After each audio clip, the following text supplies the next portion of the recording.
The first time Ethan Mercer got a complaint about his truck, he honestly thought it had to be a joke.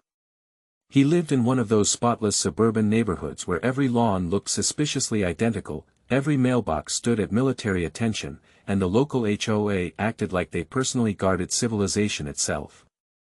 Ethan worked brutal hours running a landscaping business, and his pickup truck, slightly dusty, sometimes loaded with tools, sat neatly in his own driveway after 14-hour shifts. Nothing dramatic, nothing loud, nothing illegal. But apparently, according to one neighbor with way too much time and even more entitlement, that truck was destroying neighborhood aesthetics.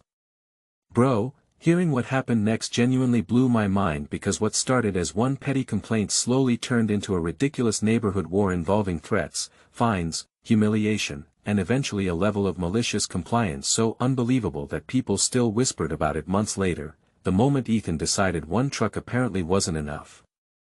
Chapter 2 started innocently enough, which honestly made everything that followed feel even more ridiculous. Ethan Mercer had spent nearly 8 years building his landscaping company from scratch, and when I say from scratch, I mean waking up before sunrise, taking jobs nobody wanted, repairing broken equipment himself, and slowly clawing his way into stability while everyone around him slept. His pickup truck wasn't some flashy toy or oversized ego machine either, it was survival. Every dent told a story, every scratch meant another exhausting week of keeping clients happy and employees paid. The truck sat in his driveway because, naturally, that's what driveways are for. It wasn't leaking oil, blocking sidewalks, making noise, or violating city rules. Just existing. Yet somehow, for one specific person in the neighborhood, its existence became a personal obsession. That person was Vanessa Holloway, the unofficial queen of neighborhood complaints. You know the type. The kind of person who somehow notices if your trash can stays visible 7 minutes too long or acts personally offended if your grass grows a quarter-inch above regulation height. Vanessa had lived there for years and treated HOA policies like sacred law written into human history itself. Ethan first heard her name through whispers from neighbors who looked genuinely exhausted every time she came up. Apparently, she once filed complaints over outdoor Christmas lights staying up 3 days after New Year's and reported someone for aggressive garage clutter because boxes were visible when the door opened. Bro, the phrase aggressive garage clutter alone nearly took me out because that's exactly the kind of absurd energy people somehow bring into real life. At first, Ethan ignored her completely. The first HOA letter showed up folded neatly in his mailbox, politely informing him that a resident had expressed concern regarding commercial vehicle presence negatively impacting neighborhood presentation. Ethan laughed out loud. Seriously. He stood in his kitchen rereading it like maybe the words would suddenly become less ridiculous. His truck had no giant business decals, no oversized trailer attached, nothing dramatic. It looked like a normal pickup. Slightly dirty after work, sure, but perfectly parked on his property. He shrugged it off, washed the truck over the weekend, and moved on. Then came the second complaint. Then the third. Suddenly, tiny issues started stacking up around him in ways that felt way too coordinated to be coincidence.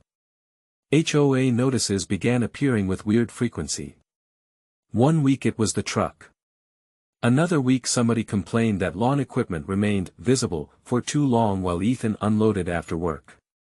Then someone filed concerns about dirt residue near the driveway after rainfall, as if a landscaping contractor somehow wasn't allowed to encounter dirt. Every letter had the same passive-aggressive wording that somehow felt even more annoying because of how polite it tried to sound.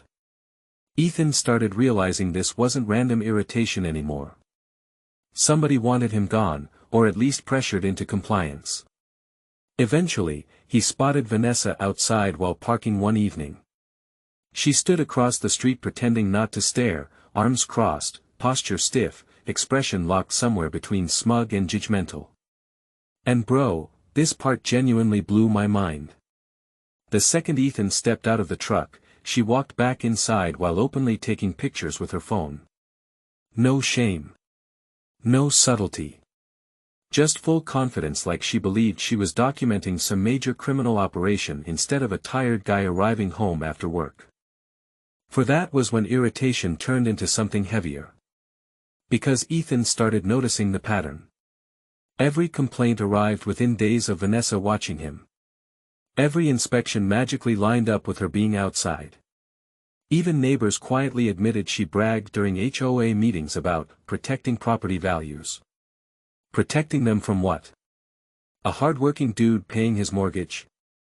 This part felt unbelievable because people really do act like this in real life sometimes. Ethan tried being reasonable at first.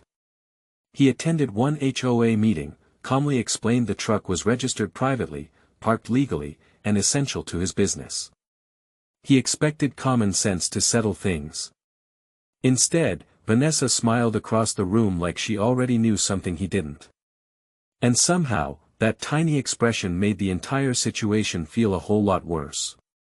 Chapter 3 hit the moment Ethan realized this was never about rules, it was about power. And once that clicked, the whole situation suddenly felt way more personal. After the HOA meeting, things didn't calm down like any reasonable person would expect. If anything, they escalated in the weirdest, most exhausting way possible. Ethan started getting violation notices for things that felt almost microscopic. His truck had supposedly remained visibly dirty too long after a rainy workweek. A ladder leaned against his garage for one afternoon and somehow became a documented concern. One letter even claimed neighbors had reported commercial business activity because employees briefly stopped by to pick up equipment in the mornings. Bro, hearing that genuinely made me pause because imagine paying a mortgage just to feel like somebody across the street is timing your existence with a stopwatch. 5. The stress started bleeding into Ethan's actual life.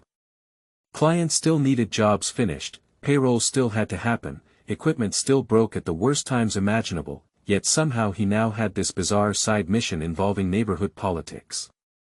Every time he parked his truck, he caught himself checking blinds, scanning windows, wondering who was watching.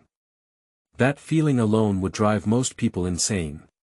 Worse, HOA fines quietly started appearing, small enough to seem manageable at first but frequent enough to become deeply annoying. $50 here. $75 there. Warnings layered into penalties with language that basically screamed, comply or else. And then came the moment that shifted everything.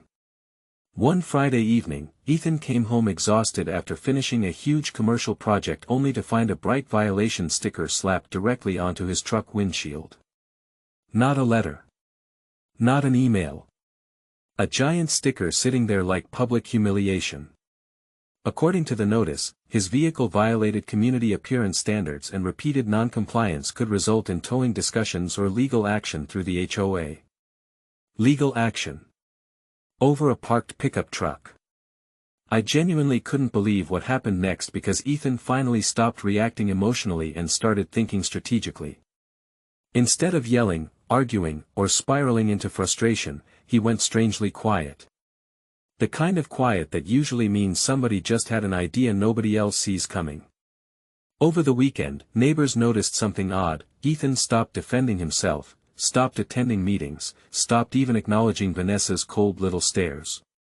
Meanwhile, he spent hours on calls, paperwork spread across his kitchen table, scrolling listings late into the night with this unreadable expression on his face. 6. And the creepiest part. Vanessa looked thrilled. Across the street, she suddenly carried herself like victory had already arrived.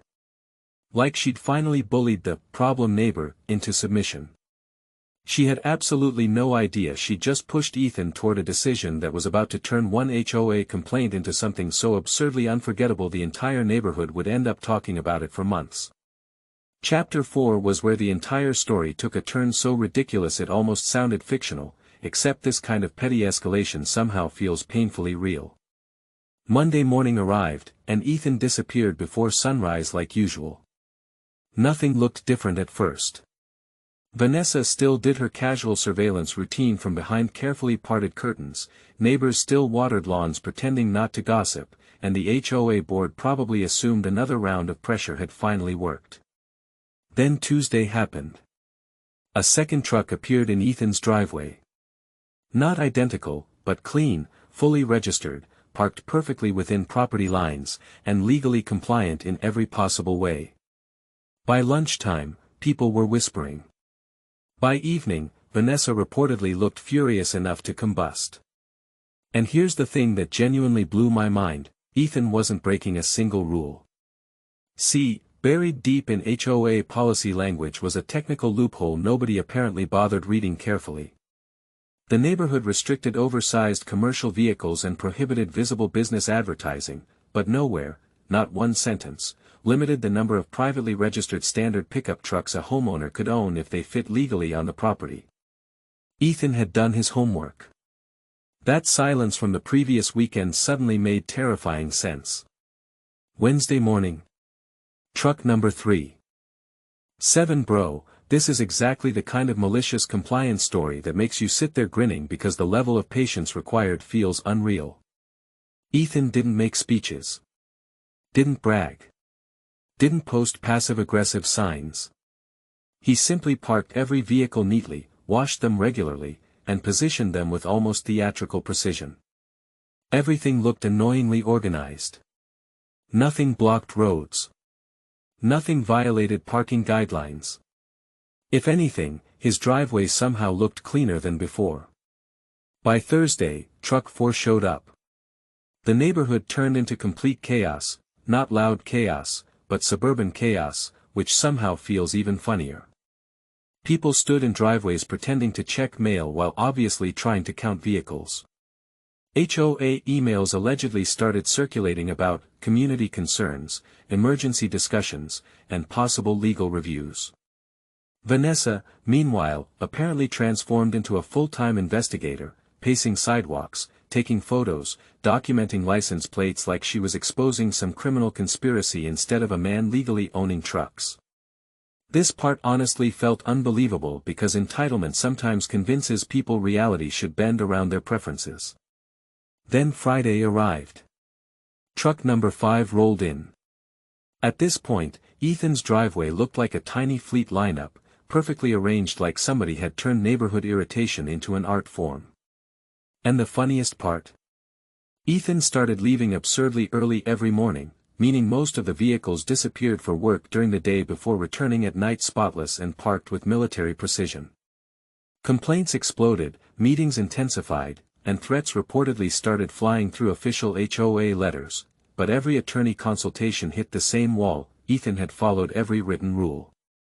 8 Meanwhile, Vanessa's campaign against one truck had somehow produced 5. And suddenly the entire neighborhood began realizing something deeply inconvenient: she hadn't solved a problem at all.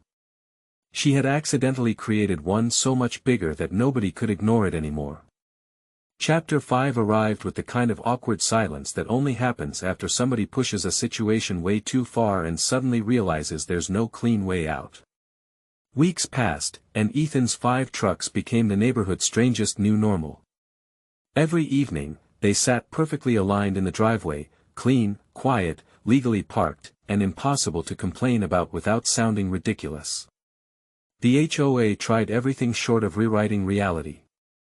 Emergency meetings happened. New policy drafts quietly floated around. Strongly worded notices appeared, then disappeared just as fast after legal review.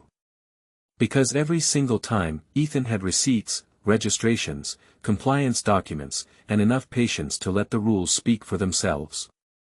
And then came the twist nobody expected: neighbors slowly turned on Vanessa. At first, it happened through whispers. People started connecting dots. One complaint became dozens. One truck became 5. Property values hadn't collapsed, civilization hadn't ended, and suddenly residents looked exhausted by the drama instead of concerned about aesthetics. Bro, that part genuinely felt satisfying because it's exactly how entitlement crashes into consequences in real life. Eventually, Vanessa stopped standing outside as much. The curtains stayed closed more often. And Ethan? He just kept living his life like none of it ever rattled him. Chapter 6 honestly left me thinking about how fast petty control can backfire when someone mistakes patience for weakness. Ethan never screamed, threatened, or played neighborhood politics. He simply followed the rules more carefully than the people weaponizing them expected, and somehow that became the ultimate comeback. 9 Bro, this part genuinely stuck with me because it proves something weirdly true about real life. Sometimes the loudest people create the exact outcome they were trying to prevent. Vanessa wanted one truck gone and accidentally inspired a driveway fleet. Karma really has a strange sense of humor. And now I've got to ask, was Ethan a genius for this, or did he take it too far? Drop your thoughts in the comments, and if stories like this blow your mind, hit subscribe because trust me, the next one gets even crazier.